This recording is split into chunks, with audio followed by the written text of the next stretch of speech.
Los deseos del humano son tan distintos en cada ser. Cada uno de ellos busca maneras distintas de satisfacer sus placeres. Sin embargo, eso implica comernos literalmente.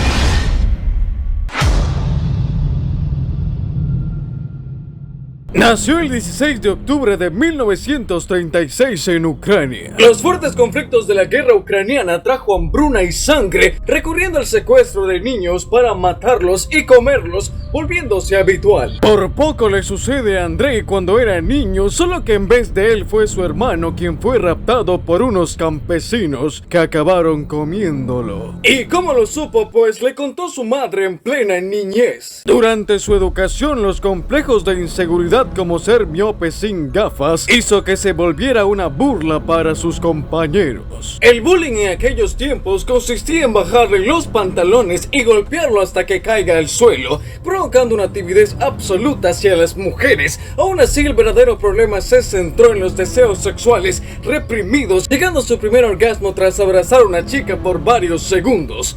Y obvio que todo el mundo se enteró. Su paso por el ejército ruso no disminuyó su miedo a todo. Aún así llegó a casarse con una de las amigas de su hermana, mostrándose como un hombre ejemplar y educado, obedeciendo en todo a su mujer. Lo hacía porque no conseguía excitarse lo suficiente, volviéndose frustrado y acomplejado. Obtuvo estudios de lengua y literatura rusa, consiguiendo trabajo de profesor. La atracción por los menores de edad aumentaba. El único problema era que siendo maestro igual le hacían bullying, llamándolo ganso por tener un cuello sobresaliente, aunque la mayoría de las alumnas lo recuerda por masturbarse en sus dormitorios cuando ellas se cambiaban. En esta parte de su vida, Andrei Chikatilo dejó de cohibirse. La liberación de Andrei se desató en 1978. En su calidad de profesor, convenció a una niña de 9 años que la acompañe a una cabaña en las afueras de la ciudad. La niña, confiada del profesor, obedeció y en ese momento la desnudó salvajemente,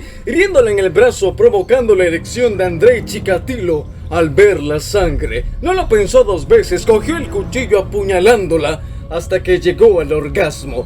Desde ese momento se dio cuenta que su propio placer equivale al dolor ajeno. Los policías encontraron el cadáver mutilado y sin ojos de la niña. Las pruebas no apuntaron a Andrei, sino a otro agresor sexual, haciendo que Andrei fuera libre. Renuncia a enseñar para trabajar en una fábrica. Para su suerte, de él viajaba mucho, aprovechando varios momentos para matar sin pudor. El 3 de septiembre de 1981, una joven prostituta de 17 años fue estrangulada hasta la muerte por haberse burlado de Andrei debido a su impotencia sexual. Después de matarla, desfogó y le cortó los pezones para comérselos, y al último le arrancó los ojos. El sexo de las víctimas no importaba, resultando en el asesinato de un niño llamado Oleg de 9 años. Jamás encontraron el cuerpo. Sin embargo, confesó haberle cortado los genitales. Desde 1984 se calculó 15 personas asesinadas. Después de 12 años, esa cifra aumentó a 53 personas violadas, acuchilladas, degolladas y sin ojos. Todas las víctimas eran principalmente niños y jóvenes rebeldes o con retraso mental. El último lugar en que fueron vistos era en los trenes y autobuses de Rostov.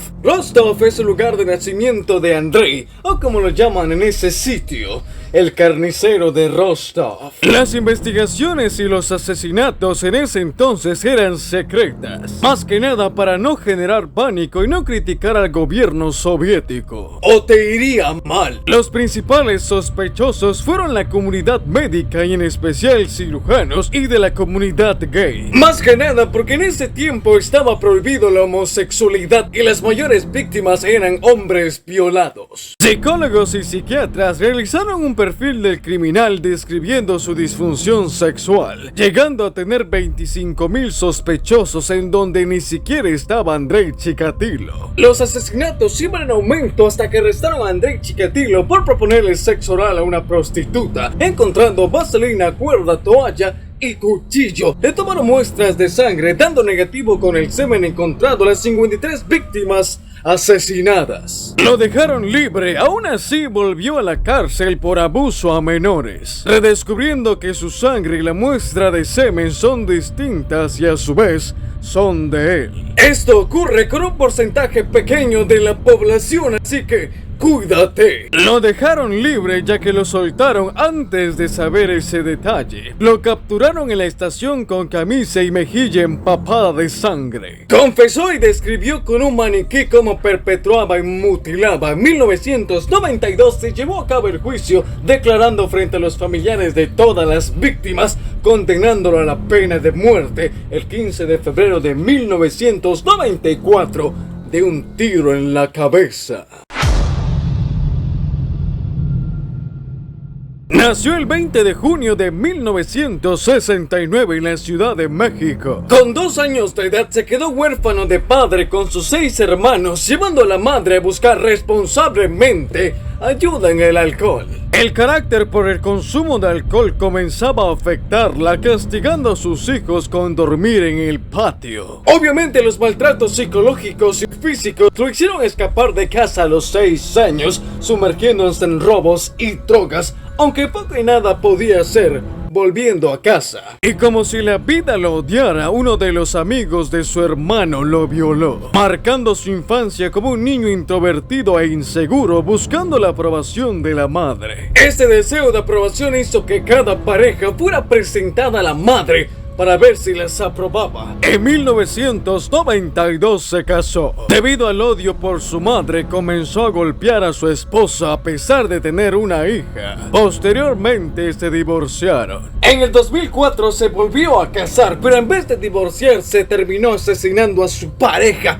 En ese tiempo decía ser poeta, periodista, actor y curandero, ganándose la vida vendiendo poemas y monólogos en las calles. Pero nunca se olvidó de su odio a las mujeres, haciendo que se enamorasen por sus versos. Después las obligaba a ver pornografía zoofílica mientras tenía sexo sadomasoquista. Cuando se cansaba de la relación, las asesinaba, mutilaba y cocinaba algunas partes del cuerpo para después comerlo. Y el resto lo desechaba. El 8 de octubre del 2007, José Luis Calva asesina a su tercera víctima. Desafortunadamente para él, los familiares de la chica denuncian el caso por desaparición. Las investigaciones apuntan a José Luis. Los policías intentando capturar a José Luis fue atropellado por un taxi tras escapar. Sin embargo, algunos indican que cayó desde su ventana del segundo piso tras su huida. De todas formas, lo auxiliaron. Revisaron la casa encontrando restos humanos dispersos. Además, trozos de carne cocida que pertenecía a la tercera víctima. Fue procesado, aunque el 11 de diciembre del 2007 fue encontrado en su celda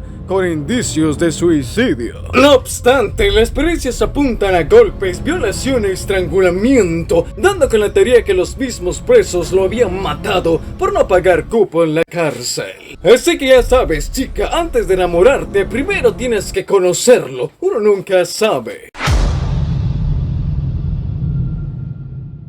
O también llamado Hamilton Howard Fish. Nació el 19 de mayo de 1870. Cambió su nombre debido al apodo Ham and Eggs, que significa jamón y huevos. En ese tiempo también falleció uno de sus hermanos. Todo eso en el orfanato, ya que la madre no podía hacerse cargo por la sencilla razón que el padre era 40 años mayor que ella y ya había muerto. Con tan solo 5 años, Albert Fish fue maltratado y abusado en un lugar donde se supone cuidaban niños. Sin embargo, todos los castigos en vez de dolor le producían placer, haciéndose él mismo cortes o pegando a sus compañeros hasta el punto del orgasmo. De ahí por qué nunca escapó, y para que esté en esta lista, sí, Albert Fish se sentía identificado con comer carne humana. Algunos señalan que la conducta de Fish se debe a las dos generaciones pasadas que tuvieron enfermedades psiquiátricas. Entre ellos la madre, quien escuchaba voces y tenía fuertes alucinaciones. Cuando cumplió los 15 años, su deseo lo llevó a frecuentar baños públicos para tener sexo con ellos, llevándolo a la prostitución. En 1898 tuvo que llevar una doble vida como esposo perfecto y padre de 6 hijos, trabajando como pintor de casa y decoraciones internas. Pero como todo psicópata era mentira, la excusa de pintar casas solo era para mantenerse en contacto con jóvenes por todo el país. Y si no había jóvenes, él mismo se clavaba alfileres en la pelvis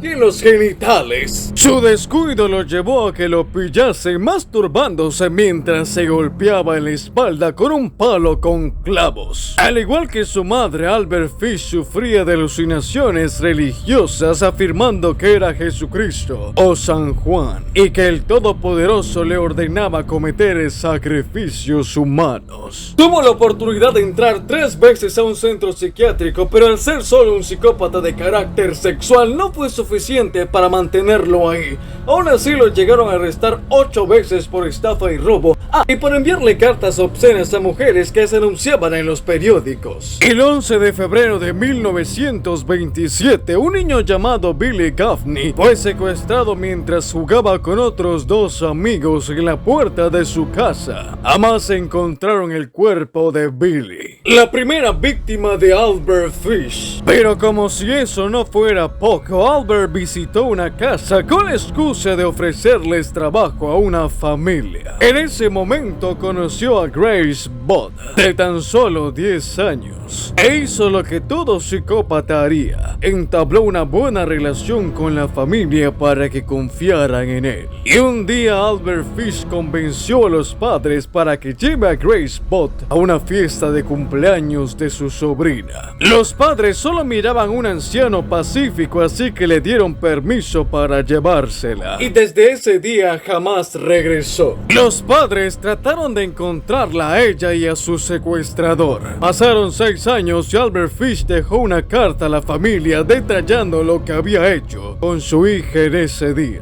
Es un poco larga, así que puedes ir a la descripción. Todo estaría mal hasta que se dieron cuenta de un símbolo que hacía alusión a una asociación benéfica, iniciando su captura el 13 de diciembre de 1934. Confesó el crimen cometido a Grace Bott y además otros cientos de niños que les cortó las orejas, la nariz y los ojos para prepararse un estofado, además de un crimen cometido hacia un vagabundo, forzándolo a actos sádicos, masoquistas y coprófagos, es decir, comía mierda, literalmente. Estuvo a punto de cortarle el pene al vagabundo, así que solo le acuchilló las nalgas. El 11 de marzo de 1935 se llevó a cabo el juicio, confesando sus crímenes e encontrándolo culpable, condenándolo a la pena de muerte, o sea, a la silla eléctrica. A pesar de la sentencia, Albert Fish estaba emocionado por sentir el delicioso dolor de su muerte. Así que ya sabes, no te confíes de una cara bonita.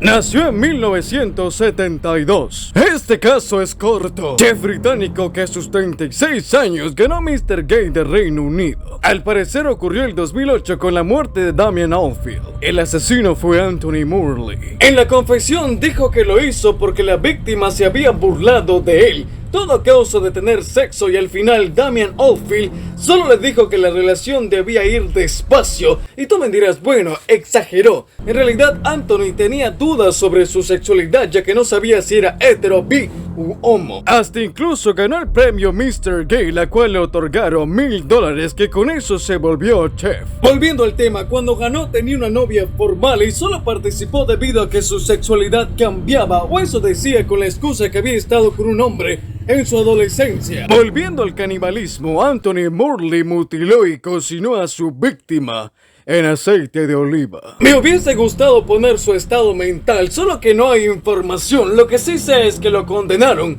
a cadena perpetua. Así que ya sabes, si te acuestas con alguien, piénsatelo 2 veces. Nació en Pensilvania en 1842. Trabajó haciendo calzados, pero pronto se vio interrumpido por la guerra civil. Se enlistó en 1862. Aún así, debido a su epilepsia, le dieron de baja por discapacidad. Sin embargo, no se rindió por su gusto al ejército, reincorporándose en una armada que lo enviaría a casa de nuevo por la misma razón. Epilepsia. Probó suerte en los Campos de Oro y en 1873 se dedicó a trabajar como guía en el desierto de Utah y Colorado. Asimismo, fue contratado para una expedición de casi 20 hombres en busca de oro. Después de 3 meses, se encontraron un campamento donde se refugiaron debido al clima de las montañas, pero, porque siempre hay un pero, Alfred y 5 personas más no querían perder el tiempo, así que continuaron su viaje sin importar el clima. 66 días después, emerge de las montañas Packer sin los demás, afirmando que había sobrevivido de conejos y capullos de rosa. No obstante, las pertenencias de los demás hombres se encontraron en Packer, no dejando de otra que decir la historia de su canibalismo. Brindó 2 versiones. La primera era de 4 hombres que habían muerto por el clima extremo y como no había comida se los comió junto con Shannon Bell, quien era una de las desaparecidas. A ella sí la mató porque se volvió loca. La versión para los oficiales se descartó tras hallar los cadáveres de los desaparecidos, arrestando a Alfred Packer de asesinar a Israel Swan, ya que él era el único que tenía signos de pelea cuerpo a cuerpo. Sin nada más que hacer, se dio a la fuga por 9 años. Y tú te preguntas cómo lo atraparon. Alguien reconoció su risa y fue arrestado, así que no te rías tan fuerte, te pueden confundir. Es ahí cuando da la segunda versión. Los 6 hombres estaban vivos pero débiles, así que Packer los dejó por varias horas. Cuando regresó, vio a Shannon Bell con un hacha y los demás muertos y hervidos, listo para comer. Shannon, al ver a Packer, intentó ir a por él. Así fue como la mató en defensa propia. De todas formas, Packer recurrió al canibalismo para mantenerse con vida. Nadie le creía al principio, condenándolo a la horca. Pero como si la vida le diera otra oportunidad, se anuló por un error legislativo, enviándolo a una prisión estatal. Le otorgaron la libertad condicional en 1901, gracias a algunos reporteros que lo consideraban inocente. En sus años de vida, la gente lo consideró una persona amable y confiable, siendo su último día de vida el 24 de abril de 1907. Algunas investigaciones actuales señalan que la segunda versión de Alfred Packer no era del todo falsa. Así que ya sabes, no seas tan ambicioso, tendrás que comer carne humana. Muchas gracias por ver el video, sígueme en Instagram y recuerda, la carne de cerdo es parecida a la carne humana, te lo dice Armin Mewis.